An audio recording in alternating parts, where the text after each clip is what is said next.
CEO pretended to be broke to test janitors until a single dad mopped straight into her heart.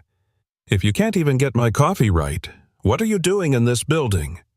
The voice snapped like a whip through the marble-floored corridor of the Astor skyscraper. A paper coffee cup trembled slightly in the trembling hand of the woman being scolded. A woman in plain flats, with a low ponytail and a second-hand cardigan.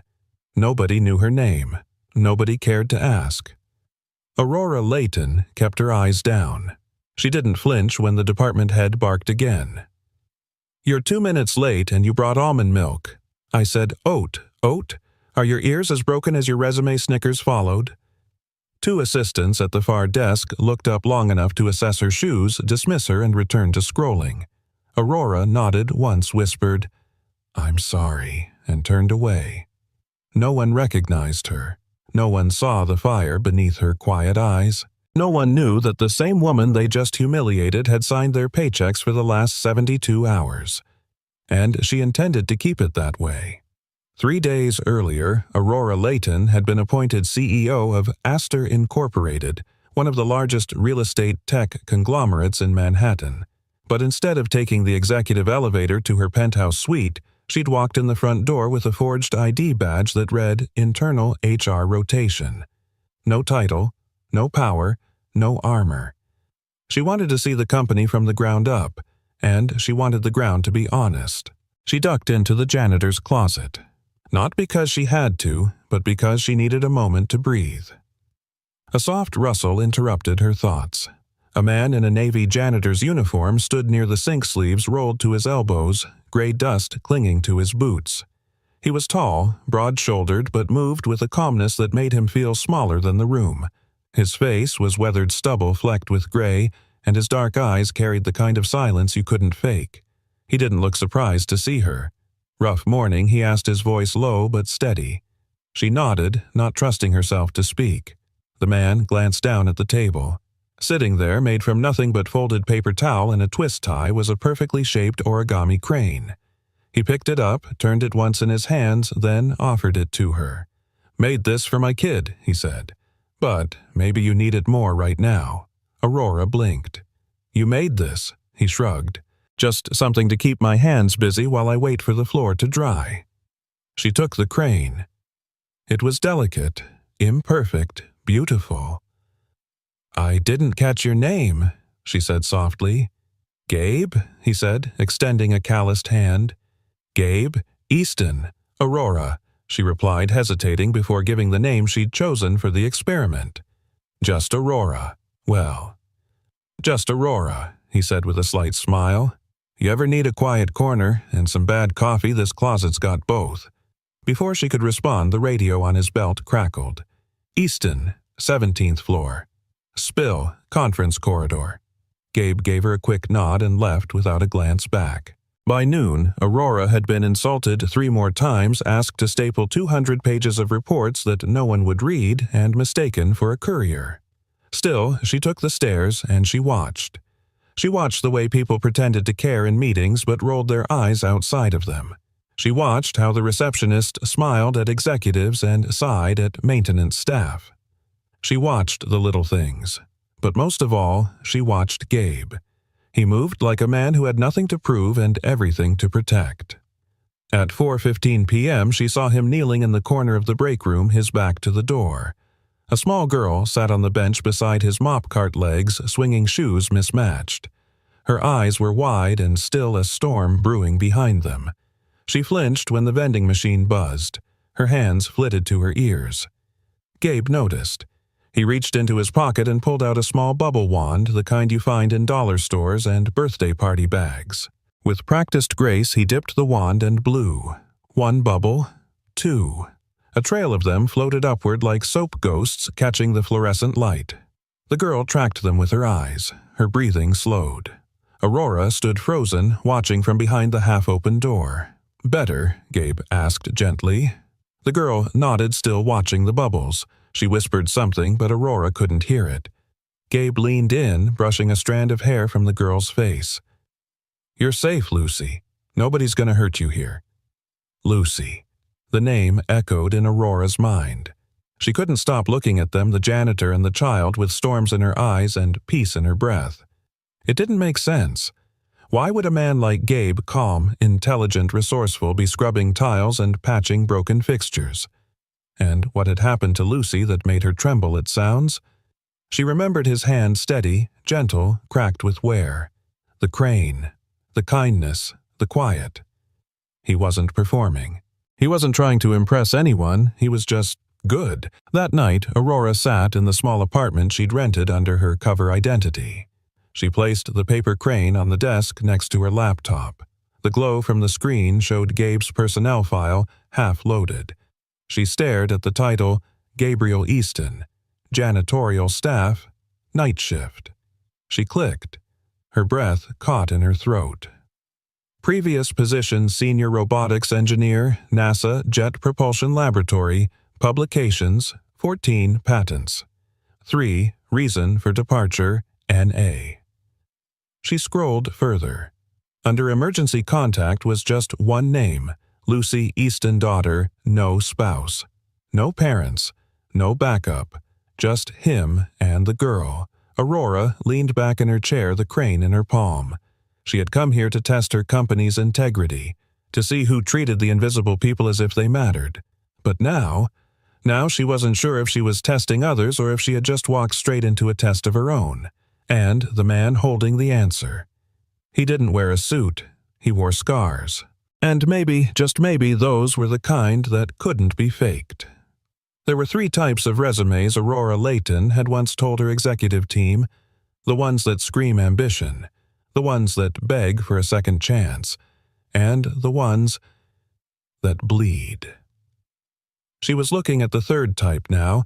Gabe Easton's employee file lay open on her screen, glowing softly in the dim apartment light.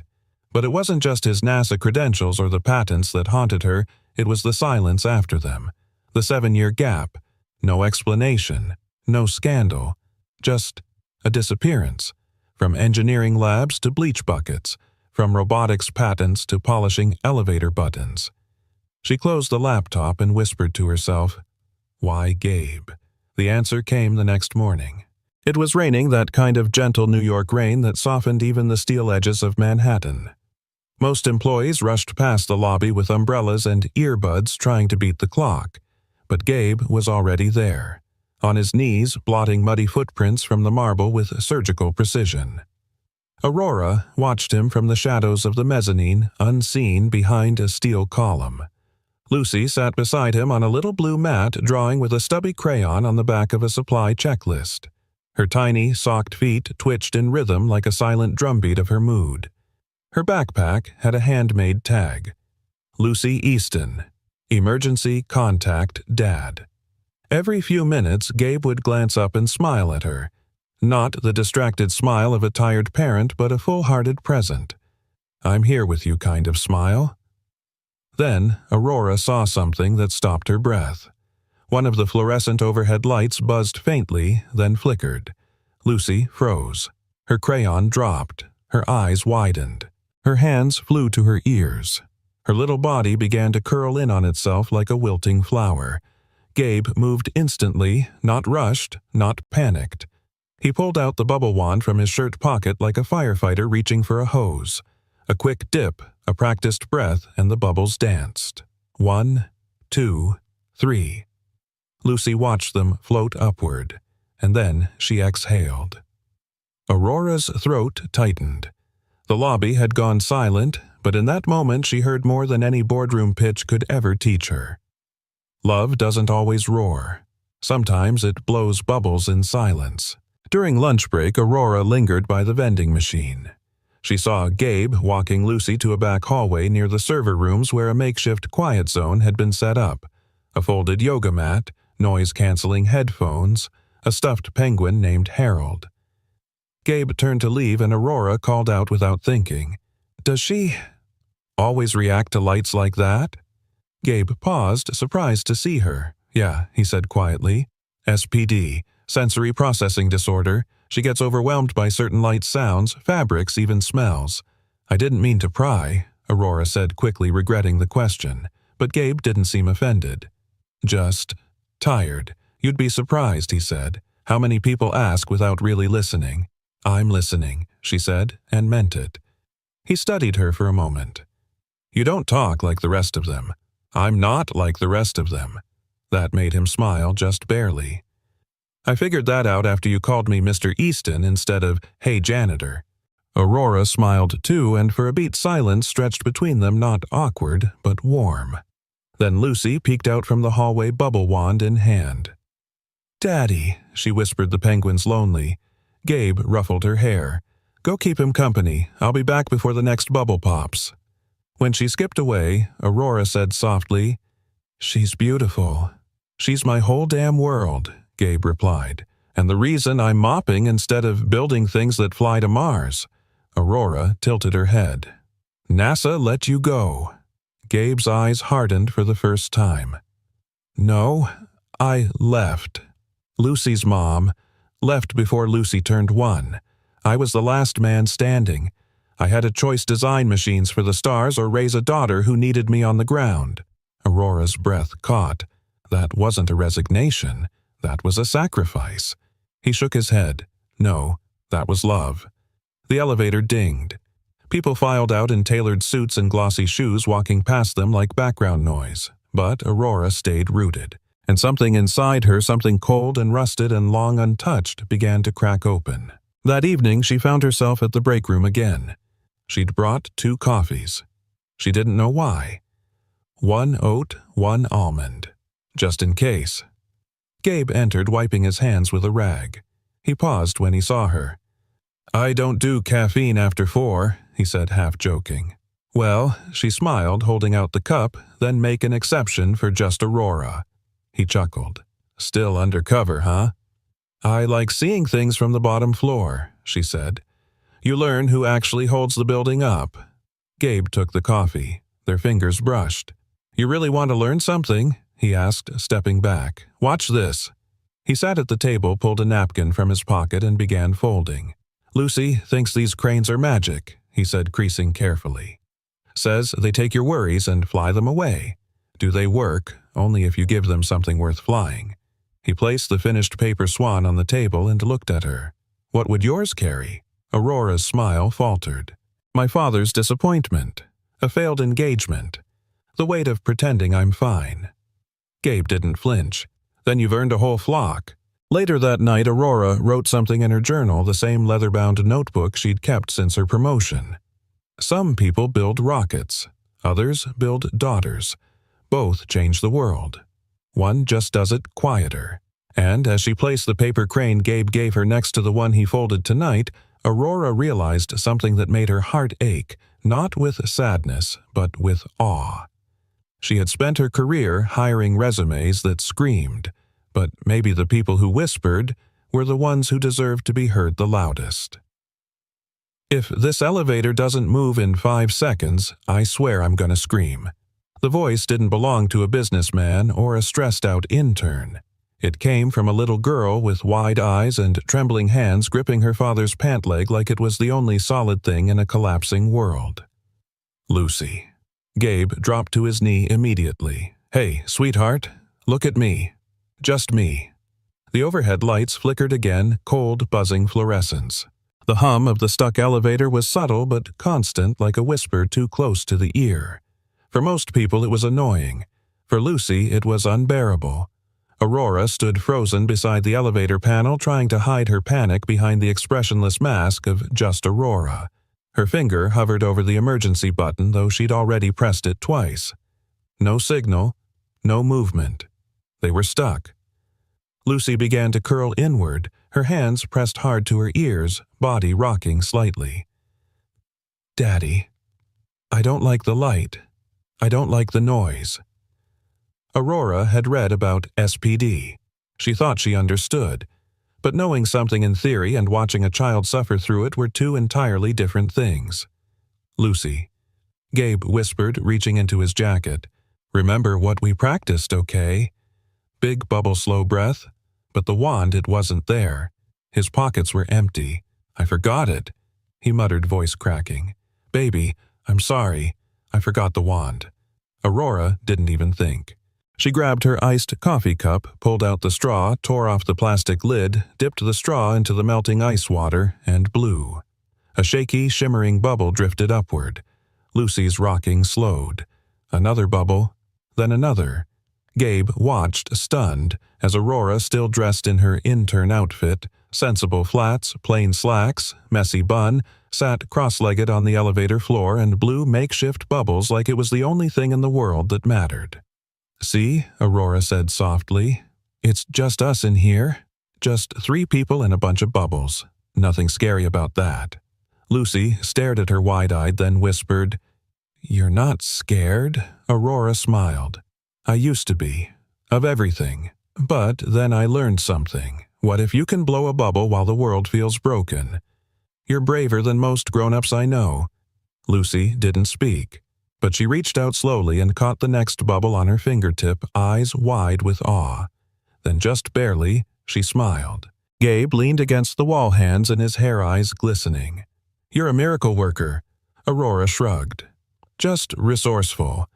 You turned a panic attack into a tea party. That's not resourceful. That's something else." The elevator jerked slightly.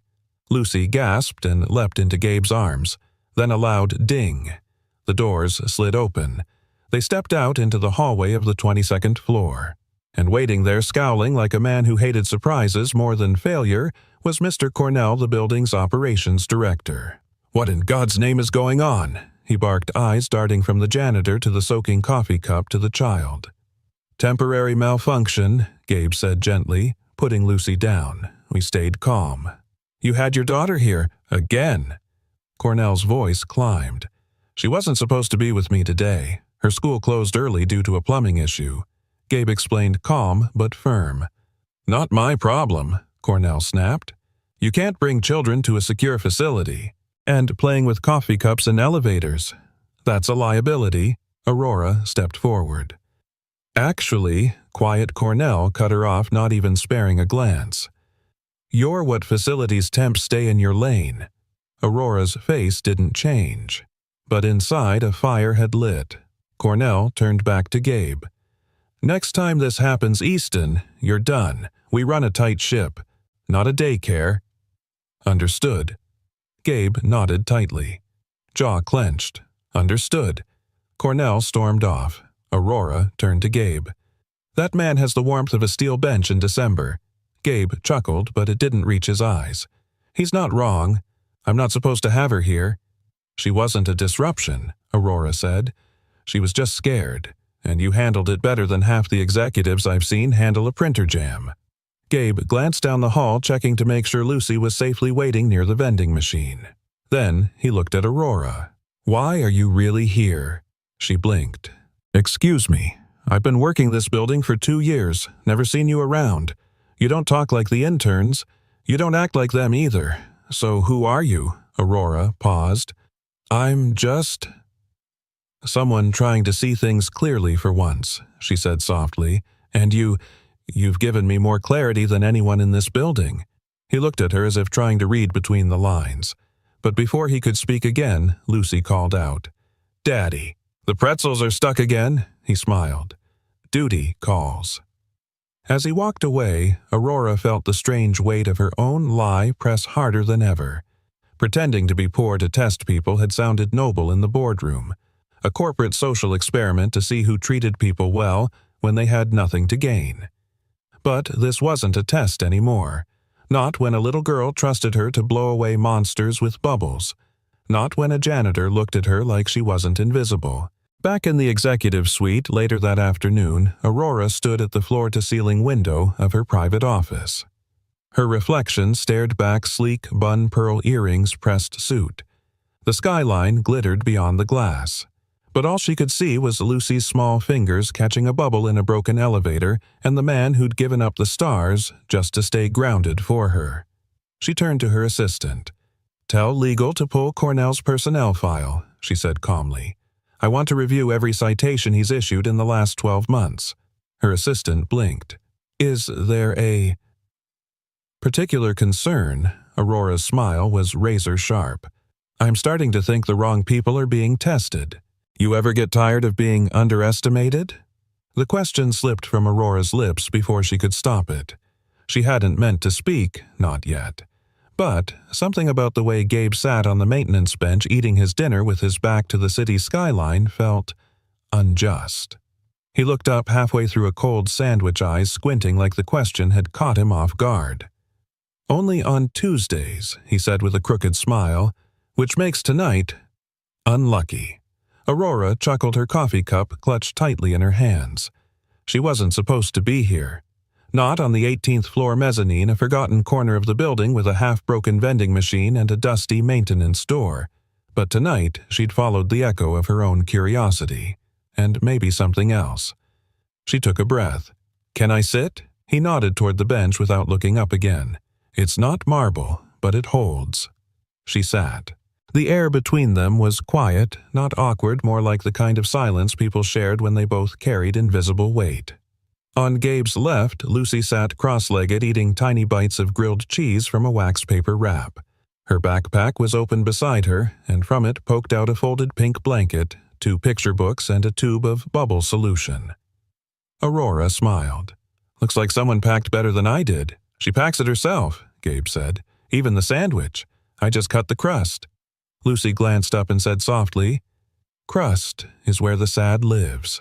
Aurora blinked. "Where the sad lives." Lucy nodded solemnly. "I read it in a story once, or maybe I made it up, but I don't like the crust." "That's fair," Aurora whispered. "I don't like corporate cocktail parties." Gabe grinned. "Then you're officially more honest than half the building." There was a pause, the kind that invited vulnerability. Aurora looked at Gabe's dinner, the sandwich wrapped in foil, the thermos of room-temp soup. "I was going to the steakhouse on 57th, she murmured. "They know my name there. I've eaten alone in the same booth for 6 years. I walk in, they bring the sparkling water, and then I stare at my phone until it's acceptable to leave." Gabe raised an eyebrow. "Sounds glamorous." "It's not," she said. "It's just efficient loneliness." He nodded. "Yeah, I've met her." Aurora tilted her head. "Who, efficient loneliness?" "She lives 2 blocks from desperation and right across the hall from survival." She laughed genuinely. It was the first time in weeks. Lucy finished her sandwich and stood rummaging in her backpack. "I made something," she said, and reached up to Gabe. "Give it." He handed her a folded napkin. Lucy turned to Aurora and opened it carefully. Inside was a small paper swan crafted from a napkin, delicate and deliberate. Aurora took it gently, surprised. "Did you make this?" Lucy nodded. "Daddy showed me how, but I put the smile on its wing." Sure enough, the faint curve of ink traced one side, a little hand-drawn smile. Aurora's throat tightened. Gabe added, "She names every one. This one's for you," Lucy said. "Her name is Miss Tries a Lot." Aurora blinked. "Miss what?" "Because you tried with the bubbles," Lucy explained. "And you didn't leave when it got weird. That's rare." Aurora swallowed. "That's the kindest thing anyone's ever said to me, and I've been to 5 leadership retreats." Gabe watched her, not with judgment, just quiet awareness. "You don't belong down here," he said finally. Aurora raised an eyebrow. "Excuse me, I don't mean here physically," he clarified. "I mean in this kind of in-between. You ask questions like someone trying to remember who they used to be." Aurora looked away. The city lights blurred in the windows like reflections through tears. "Maybe I'm trying to forget." "Why?" "Because remembering hurts more than pretending." Silence again. Lucy, humming now, stood at the edge of the mezzanine, blowing a single bubble that floated gently toward the ceiling. "Did you really work for NASA?" Aurora asked quietly. Gabe leaned back, arms across his chest. "Yeah. Once upon a different lifetime." "Why'd you leave?" He stared at the bubble until it popped midair. "Because the most important system I needed to engineer was breaking, and I couldn't let it fail." "Lucy." He nodded. Her mom walked out before Lucy turned 3. The diagnosis came later. Sensory processing disorder, unpredictable meltdowns, and a whole lot of specialists who charged by the minute. I had a choice: be the guy who builds machines, or be the man who shows up for his daughter. Aurora whispered, "And you chose her." "There was no real choice," he said. NASA lost an engineer. Lucy gained a dad who doesn't miss bedtime. Aurora stared down at the paper swan in her hand. The ink smile stared back. You ever regret it? She asked. Gabe answered without pause. Only when I try to afford rent in Manhattan. They both laughed, but it was a laugh soaked in reality. A quiet moment passed. Then Lucy walked over and tugged Aurora's sleeve. Do you like ice cream? Aurora smiled. Who doesn't? There's a truck across the street, Lucy said. Sometimes he gives us free sprinkles. Gabe stood. Lucy, let her take me. Aurora interrupted gently. Just this once. Gabe studied her, 1,000 questions in his eyes. But he nodded. Okay. But she picks the flavor. I always pick strawberry, Lucy said matter-of-factly. Strawberry, it is, Aurora whispered. As they walked away, Gabe watched them, the CEO and the child, heading toward a $5 ice cream truck as if it were a royal banquet. He didn't realize it yet, but tonight had shifted something. Not in policy, not in hierarchy, but in possibility. Back on the bench, he sat alone once more. The same cold sandwich, the same bench, the same silence. Except now, nestled beside him was one missing piece. The paper swan was gone. But, in its place, folded with the same care, was a new one, and on its wing in messy little letters were the words, Some things are only visible to those who see with their heart. Oops, said a voice laced with mockery. Didn't realize janitors had resumes. The single sheet of paper fluttered to the floor like it had no value at all. No weight, no meaning. But Aurora knew better. She had seen how the janitor, the man everyone ignored, wiped down an entire floor's worth of mistakes with more dignity than most executives handled million-dollar deals. And now she stood frozen, watching Gabe's resume lie face down on the polished marble outside the HR lounge. The man who'd dropped it, Mitchell Crane, the senior VP of strategy, barely glanced down. My bad, he said with a smug grin. Guess I thought it was one of those inspirational posters. Aurora's fingers clenched at her side. She was still wearing her internal analyst badge, still pretending, still observing. But at this moment, every fiber of her body screamed to reveal the truth. She didn't. Instead, she walked forward, calm, controlled, precise. She knelt, picked up the paper slowly like it was glass, and turned it over. And then she saw it. A hand-sketched diagram paper-clipped to the resume. Faint pencil lines, annotations in the margins, a child-sized headset drawn beside it. She knew what it was before she finished reading the title. Project Harmony, Real-Time Haptic Response System for Children with SPD. Aurora's breath caught. It wasn't just brilliant. It was revolutionary. A lightweight wearable designed to help children with sensory disorders regulate in real time by translating overstimulation into gentle vibrations and rhythmic pulses that grounded the wearer. She turned to Gabe. He hadn't moved. He just stood there, still holding his cleaning cart handle like it was a shield. Crane snorted. Honestly, the guy draws toys on resumes and thinks we'll take him seriously. Aurora spoke before she could stop herself. Have you ever designed anything that helped a child not scream in pain when fluorescent lights buzz? Crane blinked. What have you ever sat in a room with a child who couldn't tell you why her skin felt like it was burning? Simply because someone clinked a spoon too loud. Crane rolled his eyes.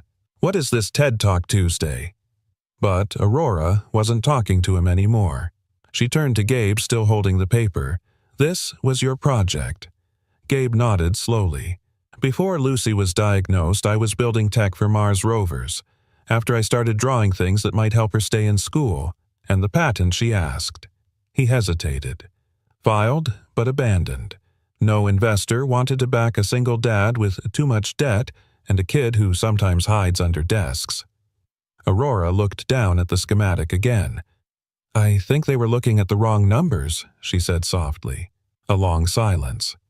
Crane scoffed and walked off muttering something about woke sob stories. But neither of them paid him any attention. Aurora folded the paper gently and handed it back. You should resubmit this. And not through HR. Gabe offered a small, tired smile. "I've submitted it everywhere, Miss Analyst. It ends up like most things do in someone's inbox or on the floor." There was no bitterness in his voice, just truth. But Aurora felt her chest tighten, not from guilt, from a strange rising admiration, and maybe something else. Later that day, she returned to her office, or rather the hidden executive suite on the top floor that no one realized she used. She opened her laptop and pulled up Gabe Easton's original employee file. There were notes about his punctuality, his uniform, his mophead inventory, but no mention of his patents, no record of his past credentials. Somehow, HR had logged high school diploma when the man held a dual master's in aerospace engineering and applied cognitive sciences. She rubbed her temples. This wasn't just bias. This was systemic blindness, the kind that made talent invisible the second it wore coveralls instead of cufflinks. She scrolled through her private email draft folder. One message stood out. It was titled, "Subject Pilot Proposal Tech. Crossover Initiative for SPD Treatment." She had written it weeks ago, meant to pitch it to the board, but she hadn't hit send. Now she did. And then she added one line. "I may have found our prototype and the man who built it." That night in the janitor's locker room, Gabe sat alone staring at the creased resume. He hadn't told anyone, but Lucy had been rejected from another school today. The letter was still folded in his jacket pocket. Too disruptive, they'd said. Not enough staff support for SPD kids. "Maybe I'll homeschool," he whispered to the empty locker. But even as he said it, he knew the cost. He already worked 2 jobs. Nights cleaning, weekends fixing HVAC units. There was no more to give. The locker creaked open. A folded piece of napkin paper fell from the top shelf. Lucy's handwriting bold and crooked. "Don't forget, you are the one who builds stars." He smiled through the ache. She said it every night. Daddy used to build stars. She meant spacecraft, but somehow she made it sound bigger. He refolded the napkin and tucked it into his wallet, because sometimes belief was all you had to keep things standing. The next morning, Aurora walked into the boardroom, still under cover, still not ready to reveal everything, but more determined than ever. On the table in front of her was the Harmony prototype sketch, blown up, framed, annotated. She'd printed it herself. She looked around the room full of executives who'd never once spoken to the janitors they passed daily, and she said, voice clear, "There's someone in this building who understands empathy better than anyone in this room, and he's holding a mop instead of a mic." They stared at her. She stared back. "Don't worry," she added, just before turning to leave. "When you're ready to build something that matters, I'll make the introduction." The chandeliers at the Astor Gala shimmered like constellations trapped in crystal cages. Down below, the city's elite danced beneath them, diamonds, tuxedos, laughter polished to perfection. Waiters in white gloves glided like shadows. Jazz curled through the air like smoke. But at the top of the grand staircase, the room went still. Because she had arrived, Aurora Layton, CEO of Astor Inc., stood in a midnight blue gown that hugged power like armor. Her hair was swept into a loose chignon, revealing the nape of her neck, soft, vulnerable. A diamond teardrop earring caught the light with every breath she took. People gasped. Not because she was beautiful, they expected that. They gasped because no one recognized her. Not the ones who'd brushed past her in elevators, not the ones who'd told her to make copies or grab coffee, not the executives who'd dismissed her as the new analyst. And now, here she stood in full command. Her name echoed through the marble rotunda. Ms. Aurora Layton, CEO of Astor. Crane, the smug VP who had once laughed at Gabe's resume, nearly dropped his champagne flute. That's the new hire." "No," someone whispered. "That's the boss." And just behind the curtain of whispers and surprise, Gabe stood in a crisp gray blazer that didn't quite fit his broad frame. His tie was crooked. His shoes still had scuff marks from the maintenance hallway. He didn't belong here, he knew it. But Lucy was beside him, holding his hand in her little white dress, the one with the sunflower pin she insisted on wearing for extra bravery. "Are you sure we're allowed here, Daddy?" she asked. eyes wide. Gabe knelt beside her. "Only the bravest get to be here, remember?" Lucy nodded solemnly, then started blowing a small stream of bubbles from the wand she'd hidden in her clutch purse. Aurora noticed first. She stepped down the marble stairs, one deliberate heel at a time, the crowd parting like silk. When she reached Gabe, her smile softened. "You clean up well, Mr. Easton. And you?" Gabe paused, letting his eyes take her in, look like someone I should have recognized a long time ago. But before the moment could settle, a voice sliced through the room like cold steel. "You've got to be kidding me." "Crane!" He pushed through the crowd, his expression twisted in performative shock. "You brought the janitor to the gala." People turned. Aurora stayed composed. "This is Mr. Easton. He's our guest." Crane scoffed, raising his voice. "Guest.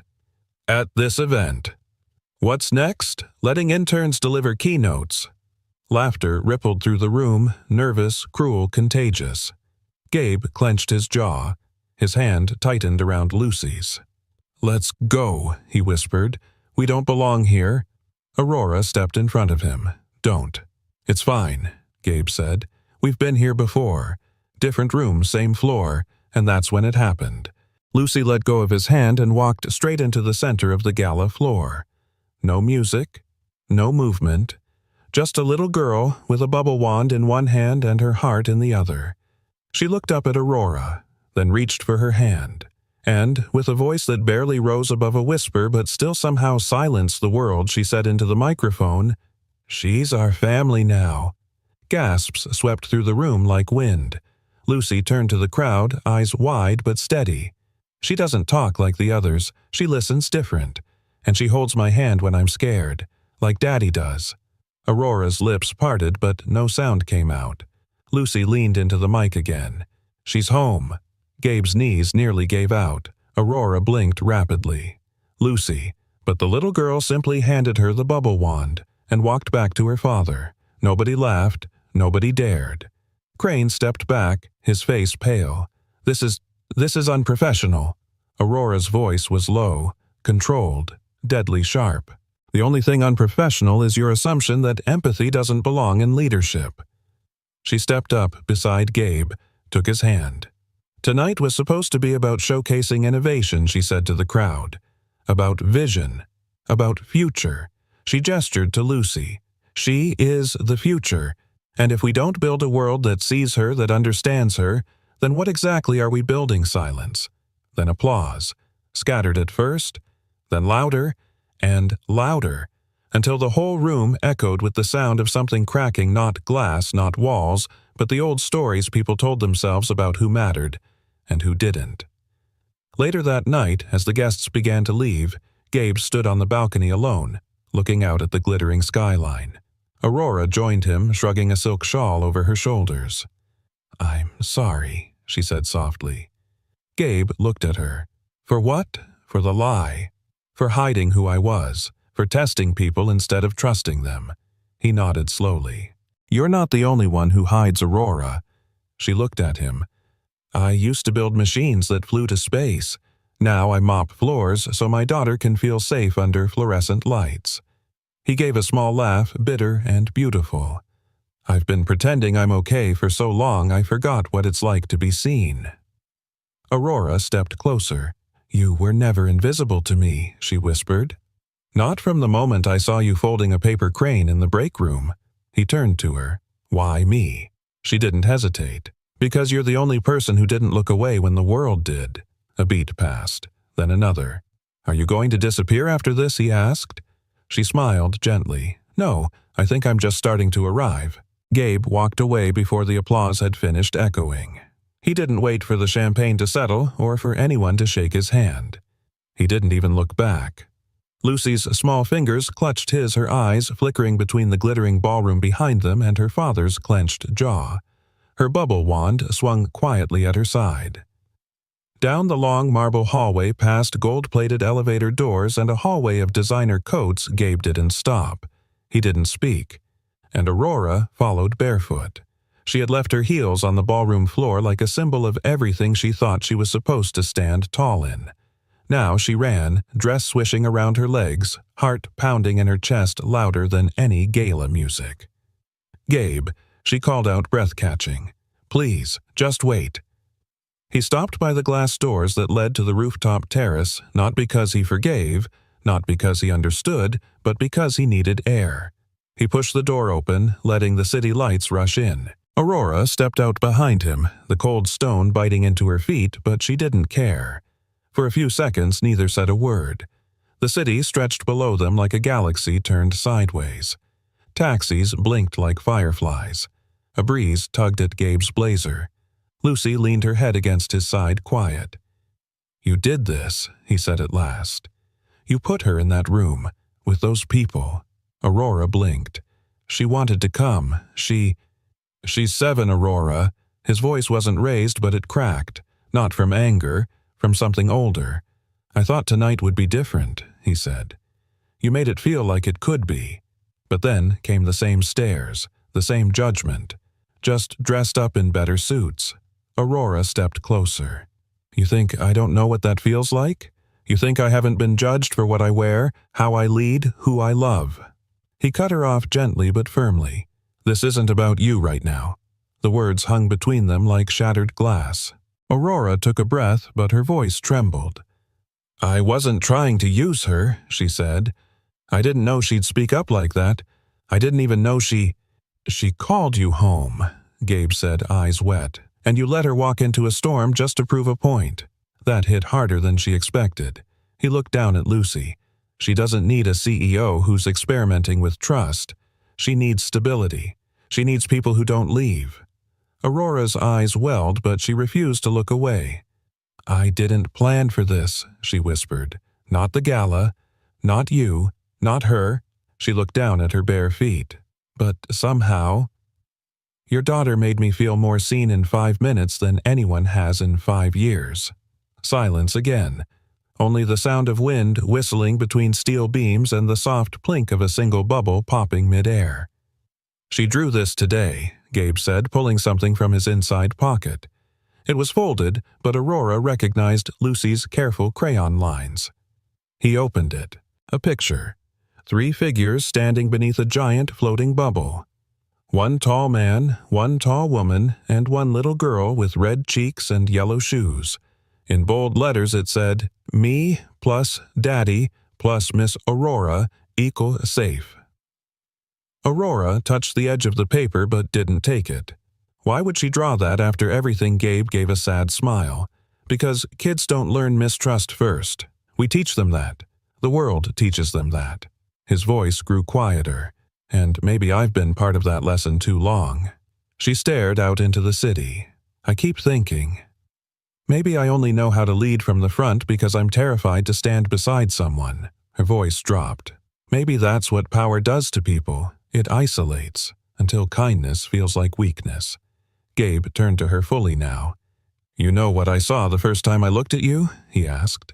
She blinked. "A fake assistant with bad coffee skills?" He almost smiled. "No. I saw someone folding into herself to survive. But even then, you opened the door for me and Lucy when no one else did." Aurora looked up at him, tears tracing the corners of her lashes. "What if I'm not ready for this?" Gabe looked down at his daughter, who had fallen asleep against his chest. He adjusted her gently, then met Aurora's gaze. "Then do it afraid." A long silence passed. Aurora took a shaky step forward. "Tell me what you need, not for the company, for her, for you." Gabe hesitated, then handed her the drawing. "I need a world where this doesn't stay a dream she colors in." Aurora held the paper like it was made of glass. "I'll fight for that," she said. "No," Gabe replied, voice low. "Don't fight for it. Build it." She nodded, and this time when he turned to leave, he didn't walk away from her. He walked forward, holding Lucy, holding pain, holding history. But behind him, Aurora didn't stay still. She walked back into the gala, chin lifted, shoulders squared. She didn't touch her drink, didn't return to the stage. She went straight to the boardroom across the hall. She opened the door and said 5 words that made every executive turn call an emergency meeting. Now, if you're going to bet your career on a janitor, Miss Layton, you'd better be ready to mop up the fallout. The boardroom was made of glass and ice. 11 board members lined the sleek obsidian table, their reflections sharp beneath the LED lights. The skyline behind them flickered like a judgmental jury, cold, tall, silent. Aurora stood alone at the head of the table. No notes, no slides, just the folded crayon drawing Lucy had made pressed like armor against her palm. "I called this meeting," she began, her voice calm, but edged because our company has forgotten what it was built for. A scoff echoed from the far end. "Julian Price, Chief Operating Officer." His gold watch caught the light as he leaned back. "With respect, Aurora, this isn't the time for poetry. You embarrassed us at the gala. You invited a janitor onto our stage." That janitor, she said, locking eyes with him, was once a lead engineer at NASA. Another voice chimed in, Camilla Hurst, head of investor relations. "A man who now mops our floors. That doesn't exactly inspire confidence." Aurora smiled, but it didn't reach her eyes. Then, maybe the problem isn't him. Maybe it's what this board sees as valuable. She dropped the drawing on the table. Lucy's bubble and stick figure family glowed under the sterile lights. This was drawn by Gabe Easton's daughter. Her name is Lucy. She has sensory processing disorder, SPD. She's 7. And last night, in front of our largest investors, she stood up and called me home because she doesn't care about resumes or balance sheets or who wears what title on a badge. Julian rolled his eyes. "You're getting emotional." Aurora's voice dropped to a razor. "I'm getting human." A stunned silence. Then she reached into her bag and pulled out a thin binder. "This," she said, laying it flat, "is the technical documentation for a therapeutic sensory response device. Designed by Gabe Easton. Patented. Unfunded. Forgotten." She flipped a page. Charts. Diagrams. A photo of a prototype in a dusty garage. It's a wearable patch for children with SPD. It detects signs of overstimulation, rising heart rate, cortisol spikes, breath disruption, and emits soft signals to calm the nervous system in real time. Camilla squinted. "We don't do medical hardware." "Exactly," Aurora shot back. "But we do technology. We do vision, and more than that, we do people." She pointed at the schematic. "Gabe pitched this years ago. Got ignored because he was a single dad, unpolished, and didn't fit the image." Now her voice broke through like a hammer. "Tell me, if this was designed by a man in a suit at Stanford, would we even be having this conversation?" Murmurs. "We have the infrastructure, the capital, the platform, and a chance to expand into a market with deep impact." A board member cleared his throat. "What market? 1 in 20 children in the U.S. are affected by SPD." Aurora replied instantly. "Parents are desperate for tools that help, not sedate. Schools are begging for inclusion solutions. This tech gives kids like Lucy a shot at not just surviving the world, but connecting with it." She stepped back. "I'm not proposing a handout. I'm proposing a division, a new frontier. Astor Therapeutics. Led by innovation. Guided by empathy." Julian sat forward, lacing his fingers. "Let me be clear. You're risking a profitable quarter on a janitor's old idea because his daughter likes to blow bubbles." Aurora didn't blink. "I'm betting on the idea that a company that remembers its soul will never be bankrupt." That sentence landed, hard, but Julian smiled thinly. "Fine. You want to make waves, Aurora. Here's the tide." He stood. "If you want board approval, find a backer. Someone real. Someone with capital. Bring us a signed funding agreement in 72 hours. The others nodded, some reluctantly. "If you can do that," Julian continued, "we'll approve your little passion project." Aurora's jaw tightened. "Done. Good." He turned to go. "And if not," she met his gaze, "then I'll resign." Gasps. Whispers. Julian paused, clearly satisfied. "You'll ruin yourself over a janitor." Aurora's answer was quiet, certain. "No, Mr. Price. I'll redeem myself because of one. Down in the staff kitchen, Gabe sat alone at a small round table. His mop leaned quietly against the wall. Lucy's bubble wand rested beside a cup of lukewarm cocoa. Aurora entered binder in hand. He didn't look up. I just volunteered to risk everything she said for an invention that hasn't been touched in 5 years. Still no reply. I need you, Gabe, not just your patent, you.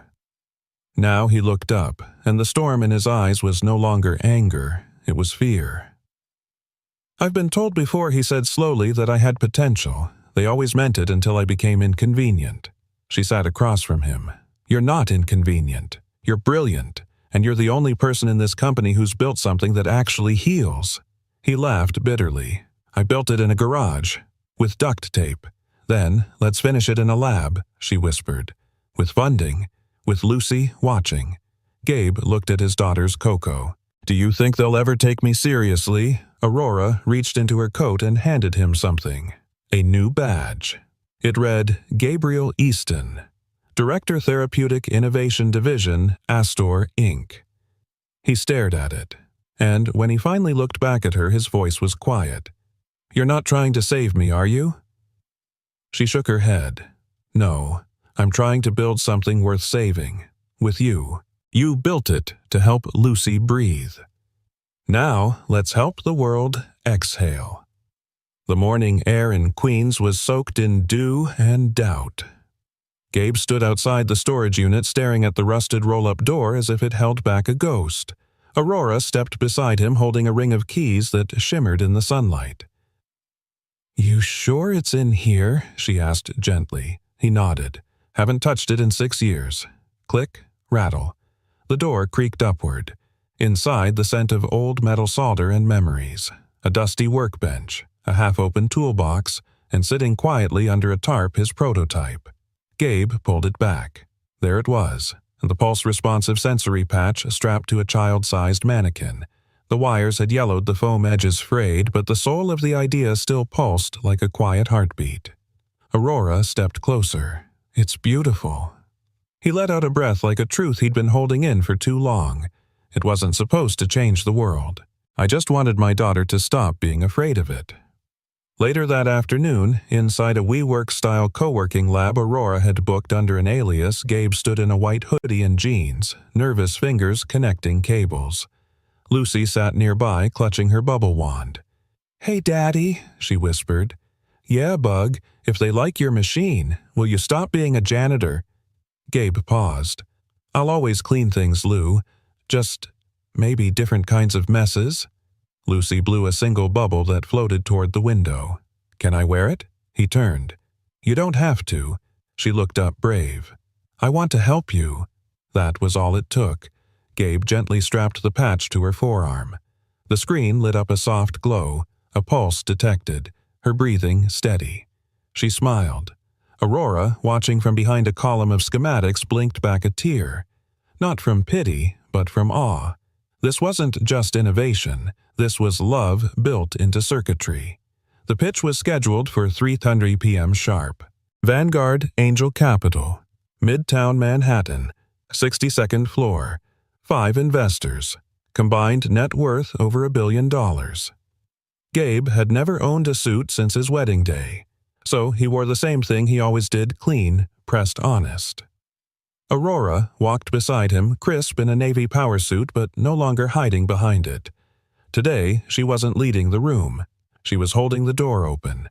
Inside the glass conference room, a tall man with silver hair and kind eyes rose to greet them.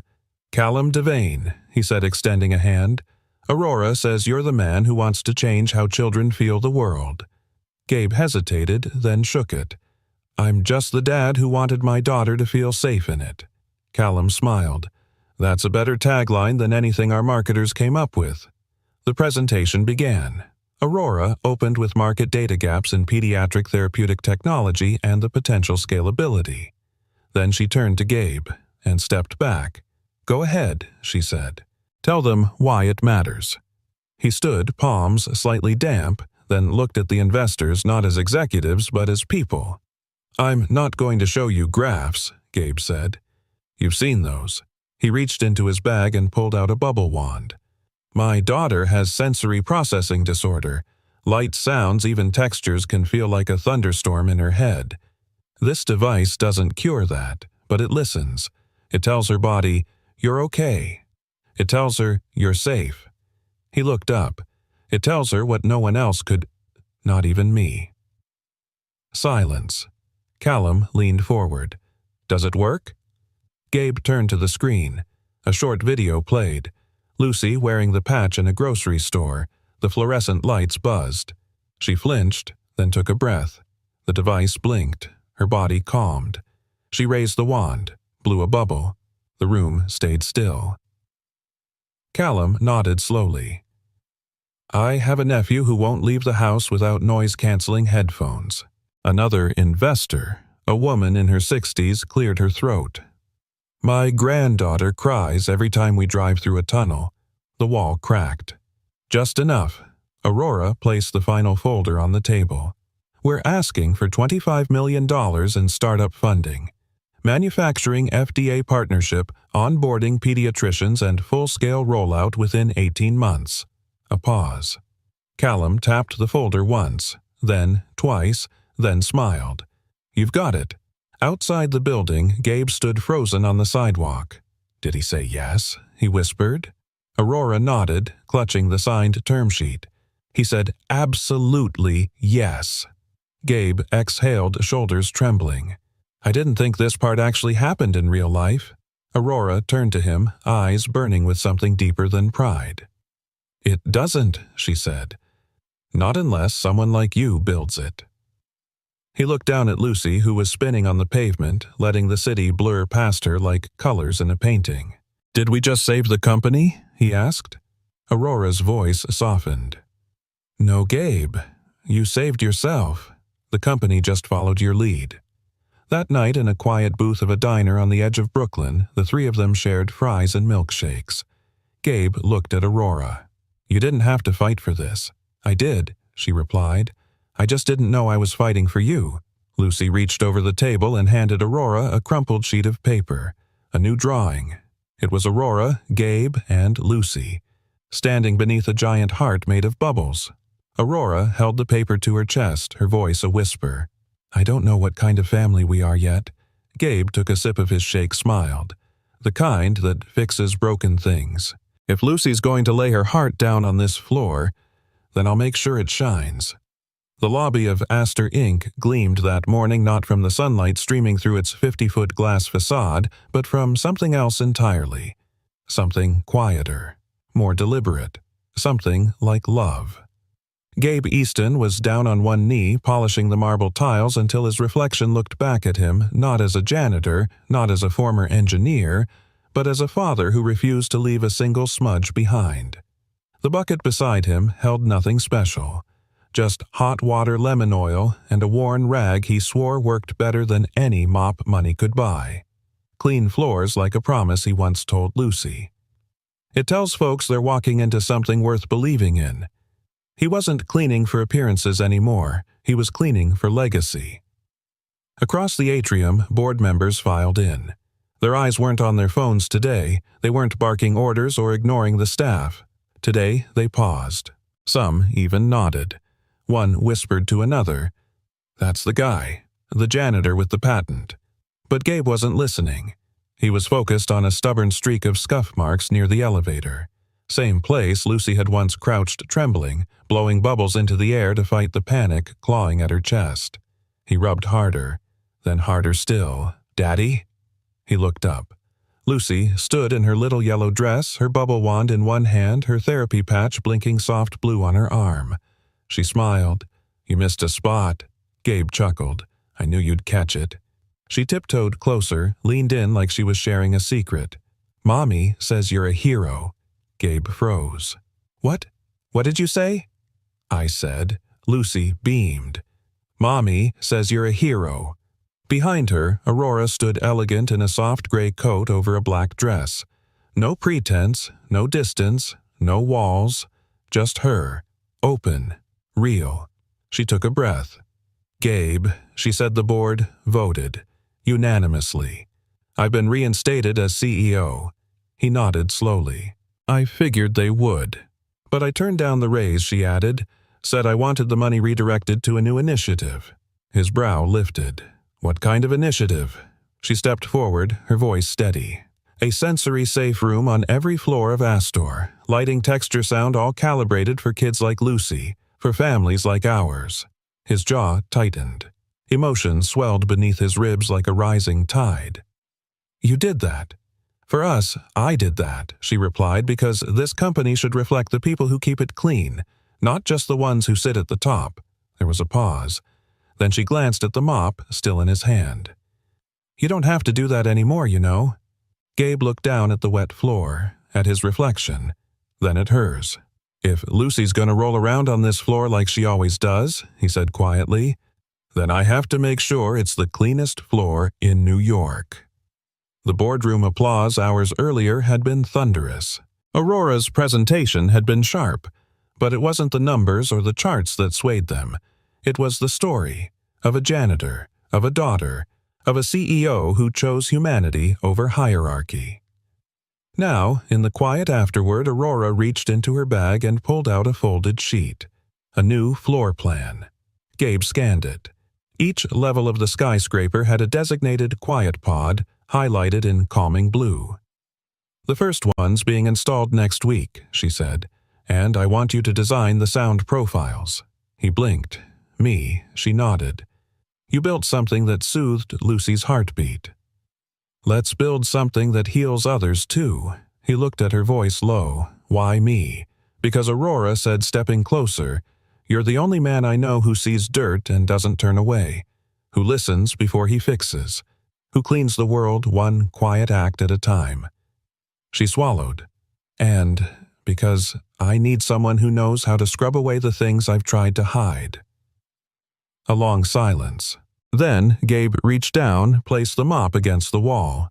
What exactly are you asking me? Aurora. She stepped into his space, her voice almost a whisper. I'm asking if you'll clean the mess inside me, the kind even I can't see. I'm asking. She reached for his hand. If you'll mop up the grief, the fear, the things I've swept under success. Gabe's hand closed around hers. Rough, steady, warm. I already started, he murmured. Later that evening, as the last rays of sun slipped behind Manhattan's skyline, Lucy lay on her stomach in the newly designated sensory room, pillows all around, dim lights above, and her favorite bubbles beside her. Aurora sat beside her barefoot, her heels kicked off in a corner. Gabe knelt nearby, hammer in hand, securing the final molding along the padded wall. You two look good here, he said, standing. Aurora tilted her head. Here. In a room full of silence and foam, he walked over. No, I mean here, together. She leaned back into him. You're not afraid I'll test you again, she asked. He smiled. Test away. I've mopped tougher messes.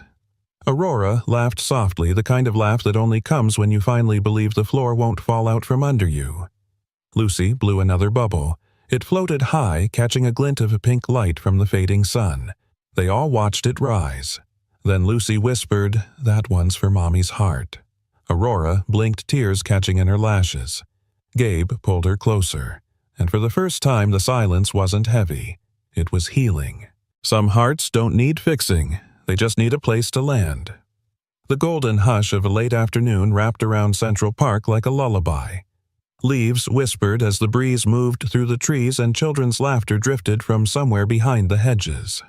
But on a quiet patch of grass near the conservatory water, 3 people sat under an old oak tree like a family that had always belonged there, even if life had taken a long, winding path to bring them home. Aurora Layton wore a simple navy dress barefoot in the grass. No designer heels, no boardroom armor. Just her, as she was toes buried in warm earth eyes soft with something deeper than contentment. Gabe Easton sat beside her. His sleeves rolled to the elbows, the faintest smudge of dirt on his forearm. He was folding paper in slow, deliberate movements, a piece of soft cream parchment turning into something with wings. And between them, exactly where she belonged, was Lucy, cross-legged, bubble wand in one hand, her other hand resting lightly on Aurora's knee. The 3 of them watched as a bubble floated up, drifting into sunlight. That one's shaped like a heart, Lucy whispered. Aurora leaned in. I think it's just a circle. No, Lucy said. Look again. And she was right. From a certain angle it did look like a heart, wobbly and imperfect, but unmistakably whole. Still folding cranes, Aurora asked, watching Gabe crease the paper with patient fingers. He smiled. Not for Lucy this time. No. She tilted her head. He held up the finished swan, its wings wide, its beak small, and pointed upward like it was mid-song. This one's for you, he said. You've been carrying too many broken things in silence. Thought maybe you deserved something light for once. Aurora stared at the paper swan in his hand, then whispered, I've been fixed, Gabe. No, he said gently. You've been seen. She looked away, blinking fast. He added, There's a difference. A gentle silence fell. Lucy blew another bubble, this one catching in the wind and landing softly on the edge of Aurora's knee. It shimmered, then popped, leaving the faintest ring of dew against her skin. Aurora looked down at it. Do you think... People like us can never really stop pretending, she asked. Gabe took a moment before answering. I think he said we pretend until someone loves us loud enough to stop.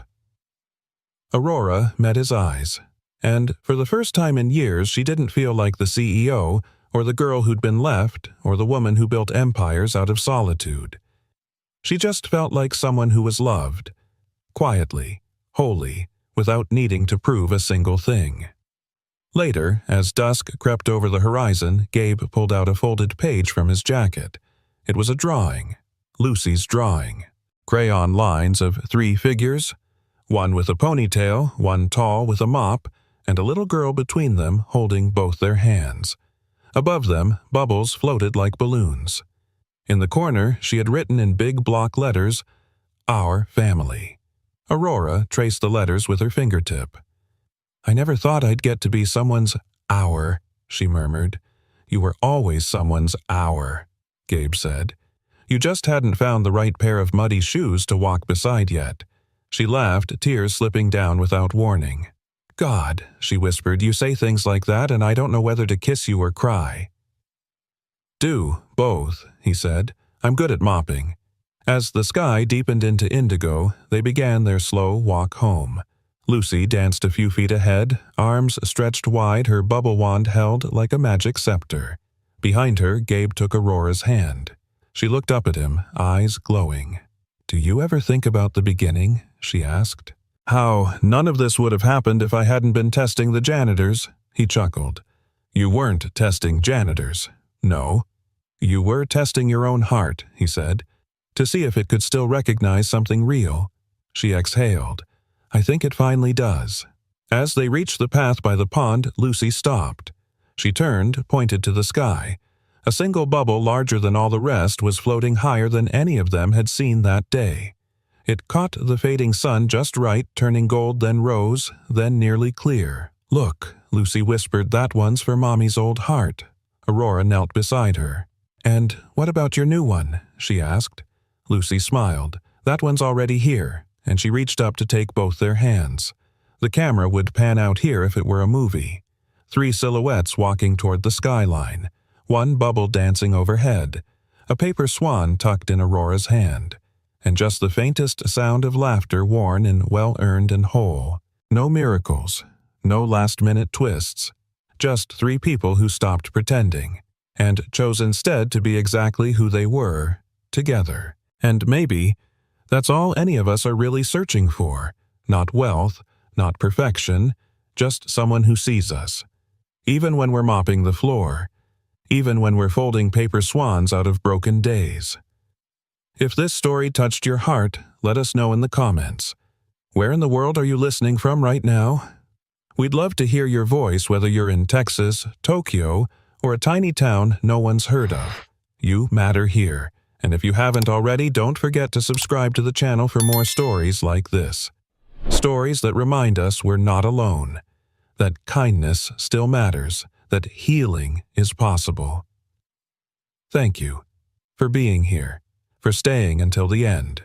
And until next time, keep believing in small miracles, because sometimes They come wrapped in janitor's keys, a child's whisper, or a single paper swan. We'll see you in the next story.